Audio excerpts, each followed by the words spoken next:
O Superfeirão Zero Dívida, promovido pela CDL Porto Alegre, registrou 100% de aumento nas negociações em comparação com o ano passado. Para sabermos um pouco mais sobre esses resultados, nosso convidado já está conosco. Bem-vindo ao Consumidor RS, Oscar Frank, economista-chefe da CDL Porto Alegre.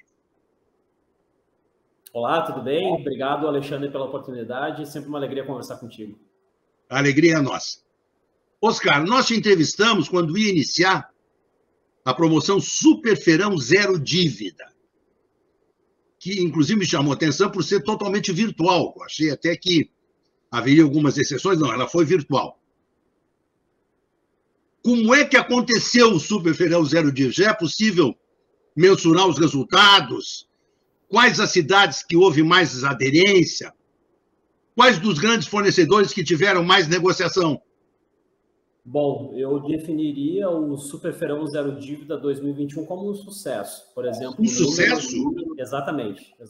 Então, nós tivemos, em relação à edição 2020, um número de consultas mais de 100% superior. Então, saiu aí de uma casa de 10.400 para mais de 21 mil consultas. Mas que volume? Exatamente. E o volume de recursos encaminhado para renegociação superou a casa de 8 milhões de reais. Claro, esse valor não necessariamente significa que as dívidas serão de fato renegociadas, mas que houve o início de um processo de encaminhamento, de renegociação que a gente espera que venha a se concretizar aí adiante nas próximas semanas, nos próximos meses, com a entrada de 13º, enfim, é o início do processo. É algo relevante, inclusive a gente acaba direcionando o Superfeirão Zero Dívida para esse período do ano, justamente porque nós sabemos que vários trabalhadores vão receber esses recursos, eles podem, muitas vezes, serem direcionados para a quitação desses débitos. E com relação às cidades, aos municípios em que houve a maior adesão, dá para citar Porto Alegre, obviamente pelo tamanho, mas também Eldorado do Sul e Cachoeirinha tiveram um top. Eldorado do Sul e Cachoeirinha. Exatamente. Que interessante. Passando, inclusive, cidades que têm maior porte, como Pelotas, como Santa Cruz do Sul, por exemplo. Então, isso realmente chamou a atenção. Em termos de CPFs, né, ativados, que foram consultados através do Superfeirão Zero Dívida, esse é o top 3. Então, Porto Alegre, Eldorado e Cachoeirinha. Que maravilha. Estava vendo uma pesquisa esses dias, não sei se não é aí de vocês. As mulheres são mais inadimplentes que os homens, é isso mesmo? É, exatamente. Então, a gente construiu, vamos dizer assim, essa persona que participou do Superfeirão Zero Dívida. Então, nós conseguimos identificar que predominantemente são mulheres e também numa faixa etária mais nova. E a gente sabe que muitas vezes essas pessoas ainda estão no processo de consolidação da renda, da sua carreira profissional e, por conta disso, têm maiores dificuldades em realizar esses pagamentos de dívidas que foram contraídas no passado. Então, basicamente, é essa persona que aderiu ao Superfeirão. Pois é, a gente fica vendo agora esse período da pandemia, que nós tivemos esse absurdo lockdown, aí pessoas perderam o emprego, principalmente quem trabalhava na economia informal, né? Exatamente. No outro dia não tem para quem fornecer mais. E aí, como é que faz para pagar as coisas? Não paga, né? Os dados do IBGE, Alexandre, eles são muito claros ao mostrar essa dicotomia. Claro, a crise, do tamanho que aconteceu, com muitos estabelecimentos que foram fechados temporário ou definitivamente, também impactou o mercado de trabalho formal, perdão. Mas esse grupo, ele esteve sujeito a diversas políticas de apoio da parte do governo federal para ajudar na sustentação dos empregos, via aquele benefício emergencial de emprego e renda, o BEM. Então, nós tivemos aí a possibilidade de sustentação desse mercado de trabalho formal, ao passo que os trabalhadores informais, eles tiveram num outro tipo de situação. Para eles ficou muito mais difícil, muito mais complicado. Então, o nível de emprego informal caiu muito mais do que a ocupação formal. Então, para essas pessoas, inclusive dentro dessa persona que apresenta aí uma classe de renda entre 1 a 2 salários mínimos, a situação de fato ficou muito complicada e elas buscaram, então, essa possibilidade, essa renegociação em condições mais vantajosas para limpar o seu nome na praça. Pois é, a semana passada, quinta-feira, fui a Porto Alegre e tem um pastel que eu adoro ali, numa lanchonete, em frente àquela praça Santa Casa de Misericórdia, acho que é Estação 1 o nome da lanchonete. O pastelzinho de carne é um espetáculo. Foi um médico que tem consultório ali que me deu a dica. E aí eu comi aquele pastelzinho maravilhoso, tomei minha Coca Zero e comentei com o proprietário. A última vez que eu estive aqui, eu saí daqui triste. Porque eu vim comprar o pastelzinho e o senhor me disse, mas o senhor não vai poder consumir aqui. Eu digo, mas como é a lei municipal, o senhor não vai poder consumir aqui. Eu digo, mas eu vou sair comendo o pastel pela rua, com uma garrafa de refrigerante, uma lata de refrigerante, caminhando pelas ruas? Mas que coisa triste. E ele me disse, eu me lembro quando o senhor me disse isso. O senhor imagina o tamanho do prejuízo que nós tivemos aqui na lanchonete.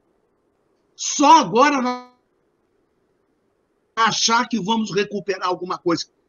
Então eu fico pensando também, Oscar, a dificuldade dos nossos empreendedores, proprietários de restaurante, né? Tem um amigo que vendeu apartamento para botar o dinheiro dentro do restaurante dele. Hoje não tem, hoje mora de aluguel, não tem casa própria mais para manter o restaurante e os empregos. Quer dizer, dramática, não, Oscar?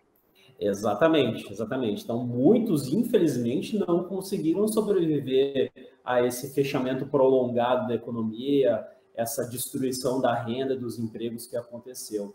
E, naturalmente, os segmentos que foram mais impactados foram daqueles bens ditos não essenciais, como, por exemplo, calçados, vestuário, acessórios, enfim, e também daqueles serviços, principalmente aqueles que dependem de aglomeração, de mobilidade, com a parte de serviços prestados às famílias, eventos, a parte também de saúde, educação privados, tudo isso. Bom, a educação ficou fechada até não muito tempo atrás. A saúde, verdade. Por exemplo, muitas pessoas tinham receio de contrair Covid-19 e deixaram de realizar os seus exames. Então, isso também, Alexandre, é importante que se diga, vai ter um impacto pensando a médio e longo prazo, tanto em termos da saúde das pessoas, quanto dessa deficiência, dessa carência educacional. Em situações normais, o Brasil já está bem atrás em relação aos seus pares, mas isso, verdade, infelizmente, deve se agravar pensando mais adiante. Pois é, eu me lembro, na época do lockdown, essa questão dos produtos essenciais, eu me manifestei de forma muito, digamos, efetiva, assim, nas redes sociais todas. Eu fui quem ficou mais tempo na direção do PROCON do Estado do Rio Grande do Sul. Né? Produto essencial, o ministro Herman Benjamin diz, produto essencial é todo aquele produto que o consumidor precisa. Então, quer dizer, os governos municipais e estaduais revogaram com a defesa do consumidor uma lei forte de ordem pública, na hierarquia das leis, é o top. E o Código de Defesa do Consumidor diz isso, que o consumidor tem direito, inclusive, à troca, se algum produto tiver defeito, se for essencial, imediata. É aquele cidadão que compra a geladeira, deu a geladeira velha para outro, liga a geladeira nova, não funciona. Aí liga para não, senhor, tem que ligar para as 370. Não, tem que trocar na hora a geladeira. É produto essencial. Agora, você imagina, Oscar, aquela senhorinha que esquentava o almocinho dela no micro-ondas. O micro-ondas queimou. Ela não pode comprar um micro-ondas porque não é considerado pelo governo municipal ou estadual item essencial. Cobriram as gôndolas dos supermercados. Eu fiquei chocado com isso, Oscar. Me deu uma vontade de largar tudo. Vou dizer, olha, mas isso não é vida que se tenha, né? É uma coisa terrível, né? E hoje, por outro lado, nós temos uma situação em que o consumidor não consegue realizar a aquisição, não porque tem uma barreira física ali, mas porque realmente acontece uma conjuntura, um quadro de deterioração do poder de compra dos salários. Ou verdade, seja, verdade. O vencimento não consegue dar conta desse aumento de preços muito significativo e que, sem sombra de dúvidas, impacta principalmente aquelas famílias de mais baixa renda, ou seja, onde a inflação corrói ainda mais o poder de compra. Então, é algo bem preocupante que a gente está avaliando e está trazendo em termos de cenários para 2022, ou seja, esse quadro, essa conjuntura de inflação, de preços elevados, de juros também em ascensão, de menor crescimento, isso deve provocar uma perspectiva, pensando em termos de consumo, bem menos aquecida para o ano de 2022. E tivemos agora, semana passada, uma notícia que deixou muita gente alarmada. O reajuste nas contas da CE Equatorial de 14%, Oscar Frank. Nós agora vamos entrar a partir do mês que vem, na pior estação do ano para nós gaúchos, que é um verão insuportavelmente quente, que lembra Cuiabá, lembra Manaus. Os gaúchos são obrigados a usar ar-condicionado 24 horas por dia. Eu me lembro que teve um ano que eu paguei mais de R$1.000 a conta. Quer dizer, agora é 14% em cima.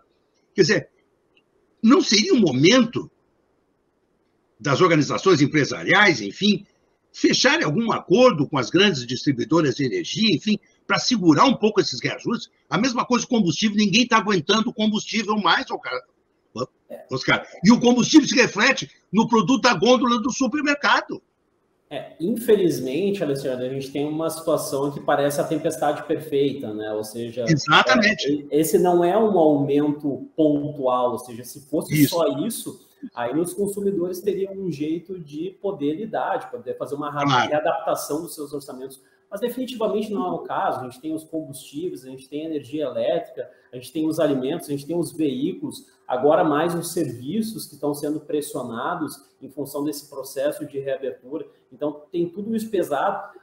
Quando a gente pensa pelo lado dos empresários também, os custos bastante elevados, essa crise internacional dos containers, esse cenário internacional também menos benigno, né? Ou seja, a perspectiva dos Estados Unidos estarem aumentando o juro já nos próximos meses, de reduzir a quantidade de estímulos. Então, de fato, é algo bem complicado que a gente está enxergando para 2022, em função de todos esses pontos que foram levantados aqui. Temos risco de inflação alta 2022? A questão é a seguinte, Alexandre, o que a gente deve fechar, por exemplo, considerando o IPCA, o Índice Oficial de Inflação do Brasil, provavelmente um pouco acima de 10% em 2021, ninguém imagina que vai ser também 10% em 2022, porque, enfim, a tendência de que a economia sofra uma desaceleração significativa em função de todos esses pontos que eu levantei anteriormente, mas ainda assim deve ser uma inflação pressionada, chegando próximo aí a 5%, quem sabe. Então, uma situação de baixíssimo crescimento aliado a uma inflação de 5%, que é algo elevado, principalmente quando a gente considera os nossos pares internacionais, é uma situação desconfortável, não tenho dúvida nenhuma com relação a isso. E o desemprego tende a amenizar ou não? Então, o que a gente precisa considerar? Desemprego. São consideradas desempregadas aquelas pessoas que estão procurando um emprego, mas não conseguem. Ou seja, se a pessoa não está procurando um emprego, ela não é considerada desempregada. Essa é uma metodologia que não se aplica somente aqui ao Brasil, se aplica também a outras localidades. Dito isso, se a gente conseguir manter pelo menos uma mínima retomada, uma mínima recuperação da atividade econômica, a tendência é que muitas pessoas que estão fora do mercado de trabalho voltem para ele justamente com o intuito de procurar um emprego. Então, a tendência, pelo menos que eu espero, é que a taxa de desemprego se mantenha em patamares bastante elevados, como segue hoje, porque vai ocorrer esse movimento, ou seja, as pessoas saindo, né, deixando de lado o fato de que elas estão alheias ao mercado de trabalho e querendo reingressar justamente porque ele, de alguma forma, está um pouco mais atrativo. Enfim, então, isso vai colaborar para manter a taxa de desemprego bem elevada. Antes de você, eu entrevistei o presidente Paulo Cruz, disse que os lojistas estão com expectativas boas da Black Friday. É isso mesmo, Oscar? A tendência, sim, pelo menos de repetir o que foi a Black Friday 2020. Eu creio que essa é uma data que está sendo consolidada cada vez mais na jornada de compra das pessoas e, por que não, também das próprias empresas que estão entendendo cada vez mais a importância dessa data e também entender que talvez não faça mais sentido, pensando daqui adiante, separar essa questão de Black Friday com o Natal e falar de vendas especiais pensando no final do ano. Eu creio que seja bem importante isso, porque até muitas pesquisas mostram isso, inclusive uma da própria CDL Porto Alegre, que foi lançada recentemente sobre Black Friday, no sentido de que muitas pessoas compram os presentes de Natal aproveitando as ofertas da Black Friday. Ah, que interessante isso. Então, para alguns nichos, isso é bem importante. Então, realmente, pensar mais nesse sentido amplo, eu creio que seja bastante interessante. Então, sim, pelo menos que se espera isso, mas de manutenção de uma Black Friday 2020, mas, de novo, pensando nesse outro lado de que, pelo menos nesse momento, o consumidor está bastante cauteloso diante, inclusive, de todos esses aumentos que foram mencionados anteriormente, ou seja, IPVA, energia elétrica... IPVA, a notícia do IPVA foi mega bombástica, 22% de aumento. Então, meu Deus! Vem dentro de um contexto, né, Alexandre? Vem dentro de uma conjuntura, então isso é bem preocupante, sim.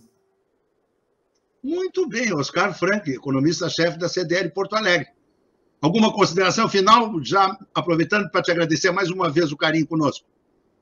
Eu que agradeço aí, Alexandre, sempre uma alegria conversar contigo e saiba que a CDL está à disposição dos teus telespectadores, dos teus ouvintes e quando precisar é só chamar novamente, sempre uma alegria contribuir. Excelente. Grande abraço, Oscar, boa semana. Um grande abraço, boa semana a todos, fiquem com Deus.